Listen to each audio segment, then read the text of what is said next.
যে ধর্ষক ব্যভিচারী পরকীয়ায় আসক্ত এবং ধর্ষকের শাস্তি নগদ কার্যকর হওয়া উচিত। আমাদের এখন কার্যকর হওয়া উচিত, নাইলে আমার জাতি টিকবে না। আব্বা, যে মাটিতে 8 বছরের কন্যা যদি নিরাপদ না থাকে, ধর্ষিতা হয়, রক্তাক্ত হয়, লাশ টুকরা হয়ে যায়, আগামী দিনে আমাদের সম্ভাবনা, আমাদের ভবিষ্যৎ কি? আমরা বিল্ডিং করে করবো কি, ব্রিজ করে করবো কি? বলেন। 8 বছরে ঢাকা শহরে একটি রাজধানীর মধ্যে মাত্র 8 বছরের বাচ্চা মেয়ে, ওকে গলা আর শরীর আলাদা করে ফেলছে।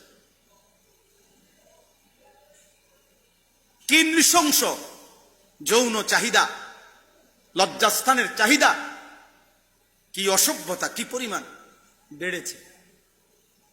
আমার জাতি পাগল হয়ে গেছে, আমার সমাজ নিয়ন্ত্রণের বাইরে চলে গেছে।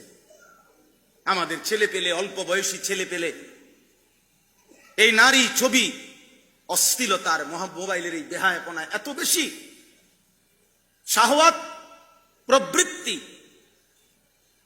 অসভ্যতার, জিনা ব্যভিচারের অসভ্যতা এত বেশি বেড়ে গেছে। আমার মাটিতে আজ 8 বছরের কন্যা নিরাপদ না, আমার জাতির ভবিষ্যৎ কি হবে?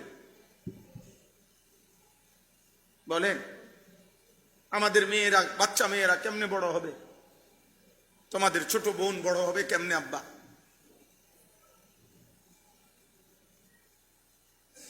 বলো। তোমাদেরও তো অসংখ্য ভাই, তোমাদের ঘরেও তো ছোট বোন আছে।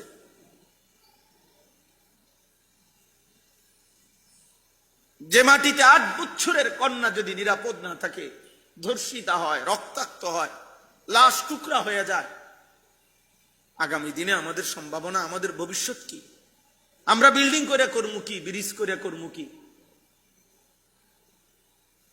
বলেন।